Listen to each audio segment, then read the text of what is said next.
best deck, and it's meta competitive. So let's get right into it. We got Punishment Dragon. He's an end board piece.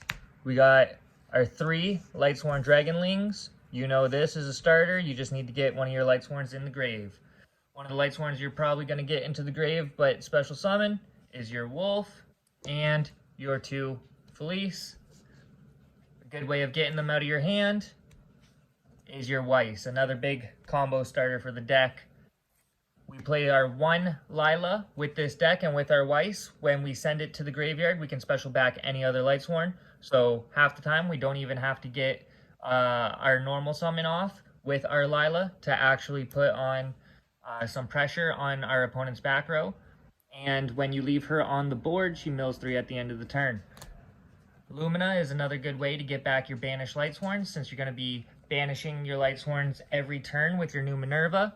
You're going to be banishing 4 Lightsworns with different names right off the bat, so your Punishment Dragon will be live. A good way to get your Lumina if you don't want to normal summon her and she is milled is you special summon her with your Weiss. And then you can banish any Lightsworn in your graveyard to special summon another Lightsworn from your banish zone. So that's a good way to get both these out without even using your normal. Your Lila can latch on to one of your opponent's back row using her effect, go into defense to destroy it, activating your Lumina to mill 3. Insane plays, never have to use your normal summon. Good way to get back row removal in this deck without actually siding in back row removal, okay? So that's it for your Lightsworns, nice and clean. That's why you play all the names. And because you are playing 2 other names that most people don't, to get the 4 different names to make your Punishment Dragon live is actually very easy. Plus, there's a lot of utility with the different names. And when people shifter you, you have a way to get your plays back to go get started right off the bat, because you can banish a Lightsworn from your hand to special summon a Lightsworn from banished. So you don't even need your graveyard. That's how we get around D-Shifter, guys. We're not even worried about that. Next up, the cards that are usually worried about banished decks that you will side out will be your Havness and your Merly. Now, your Rhino Heart is the normal summon that you use every single turn. You use your Rhino Heart to make your Totally Awesome. So that's going to stay in regardless, along with your Shay Ren, because your Shay Ren is a good way to get your Lightsworns out of your hand. So these 2, even when you side out your Tear Element package, they stay in regardless. And you can also keep your Tear Elements Kashtira. Now, I don't have any other Kashtiras in this deck, but I would play 1 Fenrir, okay? Just because you can start your Fenrir play off and search this Tear Element Kashtira, or if you mill it and you end up getting access to this, you can banish it. And with this deck, there's a lot of recursion, so it doesn't matter what's in your banished or what's in your graveyard. You're going to be adding it, shuffling it back to your deck. So yeah, play around with those. This is a new one. Shout out to Bendo. He actually just bought me this the other day, so now we are testing with it. Makes it a 44 card deck. Without it, it was a 43. Okay, so that's the only changes. Next up, we got the Keldo and the Medora. These shufflers shuffle our own Lightsworns back before we use our Punishment Dragon's quick effect. So that's a good reason why they stay main decked, is it helps recycle our own deck. And yeah, you guys can hear the construction in the background. I will fix that in 1 second. All right, nice little intermission. So yeah, that is why they are main decked, is they are also part of our own engine. And if you end your turn with one of these in the grave, it is also great disruption for your opponent depending on what they're playing. So those stay in the main deck. Next up, stay main decked, our Magnemite and our Druid Worm. If we're forced to go second and we end up drawing our Magnemite and we're able to actually banish one of our opponent's monsters and get them on the field, we can search our Dragonling, so we get our starter right off the bat. So that's beautiful. If we already have our Dragonling, we can get our Druid Worm. Also, these not only are disruption, but they are extenders for our own plays as well. The level 6 Darks help us make our Chaos Angel, and our Chaos Angel protects our Minerva. So, along with everything else that it does. Our last 3 monsters, 3 Ash Blossoms. We're not going hand trap heavy, but Ash Blossom Whether we're going on our turn or our opponent's turn, Ash Blossom is always useful for every deck that you play against, so it stays main decked. And that's it for the monsters, 26. Next up for the spells, 17 spells. We have our 1 Foolish Burial, our 3 Triple Tactics, our 3 Charge, and that's it for our regular spells. For our field spells, we got our 3 Primeval Planets, and for our quick spells, we got our Called by the Grave, 3 Droplets, and 3 Super Polys. Now this spell lineup is just power spells, right? Our Foolish Burial, any engine in our deck we get access to, even our shufflers if we need to. Our Triple Tactics should be live against most decks. Sometimes, you know, it's not a live card in your hand, but I'd rather have it than not. And it pushes us to a 43, so we're not decking ourselves out too much. Even though we can shuffle everything back, you still want that nice little buffer in case, you know, your opponents are playing Kashtiras or Runics or whatever it may be. Our Charge of the Light Brigade is the best search card that has ever been made. It literally searches any level 4 or lower Lightsworn that we want, and it mills 3. Our field spells are our other form of back row removal, as well as monster removal, as well as it gives us a little bit of an attack boost on our tier elements and our fusions, which we do play because we are playing our Super Polys. Super Poly not only is an in-engine card, because if we need to make a level 6 or a level 4 to get into a Chaos Angel or to make a Garura so we can draw into whatever we need, Super Poly is useful not even just against our opponents as a board wipe. It also can be an extender for ourselves. Super Poly is a mainstay in all my decks that have tier elements, and for the most part Lightsworns too. When I'm having to go second, it's usually side decked, but this is a going first deck, and these are all quick spell board breakers because you can set them going first. This is a going first build. We do play 1 trap that I will get into in 1 second. We just also play the Called by the Grave. Called by the Grave protects ourselves from hand traps, but also we can I've been banishing Albaz a lot with it. I feel so bad, like, just ban it, like, because people think it's to protect, you know, you're usually protecting it against Ash or whatever, but usually I use it for an offensive card. I'll set it on my turn 1, and I'll try and banish one of my opponent's monsters when they're trying to combo. So that's just my little tidbit on that. And last but not least, we played Lightsworn Aegis. If you guys don't know, and I know a lot of people aren't playing this card, this should be a mainstay in every Lightsworn deck. If it's milled, you set it. And depending how many Lightsworns you have on your board, which you usually will have a Minerva, the XYZ Minerva, because it has the, if it gets popped, then you can mill 3 and pop, depending how many Lightsworns you mill. But this card isn't just a Solic where you have to send, it's like 10 times better than a Solic. Yeah, it doesn't search, it only sets itself. But instead of tributing one of your own monsters, your monsters get to stay on the board, and you can negate as many face-up cards on the field as Lightsworn monsters. So if you end with 5 Lightsworn monsters on the field, you can negate up to 5 cards on your opponent's field when you activate this card. Super nice, and then you just side it out when you know you have to go second.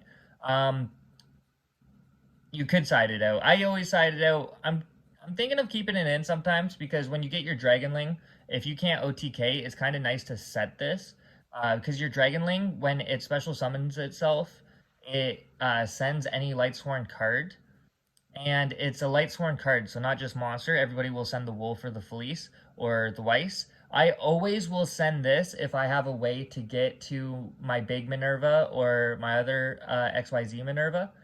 I'll always send this just so I have a guaranteed force of disruption. And then when you're searching and using your only normal summon, to make it totally awesome. You have a totally awesome, and you have this. That's 2 Omni Negates right off the bat in a Lightsworn build. So that's that. That's the main deck. If you guys want to see test hands, I'll probably be posting those soon. I posted this as a short. I tried to post this as a long video, made it over almost 40 minutes long, and then I forgot to include the side deck. So we're finally getting back to recording this for you guys. Sorry for the delay. We got here. I'll keep it a surprise until it's on screen. We got the 1 Minerva. This is usually a nice end board piece. We have the options to go through a nice little rank 4 package. Now, because you can make so many generic rank 4s, and so many rank 4s are generic in the toolbox, you can side in the Tornado Dragons and whatnot. That's one card that I'm thinking over Dweller to side, or you could, you know, take Dweller out and side it in. But Dweller is just, you end up making it so many times. And if you end up using an Omega, which we play, you could rip a card from your opponent's hand and see that they're playing something that needs the grave. So making a Dweller turn 1 is actually really broken. We have the Baguska in case anything happens. Like I said, if they want to shifter us, we have ways to special summon so many level 4s, and then you just normal summon a level 4, you make a Baguska. If you have other Lightsworns and you're able to like draw into your trap, maybe you have some back row with your Super Poly. Honestly, a Super Poly and a Baguska could almost get you there to at least just survive the turn. And that's what you're just trying to do, right? Survive the turn. If you're going first, then you get shifted. Most Lightsworn decks, it's just end game right there. For us, we can still keep going. So that's why this build, I'm so happy with it. I haven't found any problems. The only times I really lose is, you know, sometimes it's just not your game. You don't draw anything, they draw everything, and they're able to set up so much. Or it's just me. I end up making the wrong play, and then I find out afterwards, oh, this is what I should have done, or this is what I could have done, and I could have easily won the game. So those are really the only ways that I'm losing. I'm not really just losing because they're Lightsworns or they're tier 2 or tier 3. I feel like this build, and if you play it properly, this is a tier 1 competitive build.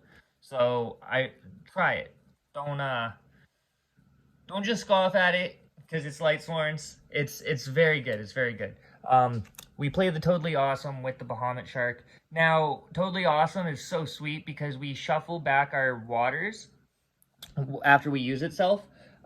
So normally, I'll detach my Tier Element Rhino Heart. So when I activate my Totally Awesome, I'll add that back if I'm using my Bahamut Shark as like link fodder or something else. But if I know my Bahamut Shark is going to survive the turn, I will actually add my Totally Awesome back with its effect, so that the next turn I can detach again from Bahamut Shark and have another Totally Awesome. So that's a good way to recycle. Also, you have your shufflers. Your shufflers can recycle it, and your Punishment Dragon reshuffles everything back in the deck, or shuffles everything back into the deck. So you shuffle your entire graveyard and banish zones into your deck whenever you want. So you really only need the one. And then you play the Zeus. Zeus, I find I actually go into a lot more now. It's very easy to to just Zeus the board. Yeah, I also realized if you have multiple XYZs up and you attack with your Minerva and your Totally Awesome, you can use your Bahamut Shark as your Zeus. So even though you can't attack with it, you can still use it. So that's what I ended up doing. I think that was last night. So that's nice. So we play the XYZs. We play everything in this deck. We play Synchros. This is your package. I've already talked about all 3 of them. Your Minerva is the first extra deck card that you usually will end up making, because it will make your rank 4. And depending if you already have access to a rank 4 when you're able to get into your Minerva, you'll have 2 rank 4s. So once you get into that point, you make a Frame Lord Omega.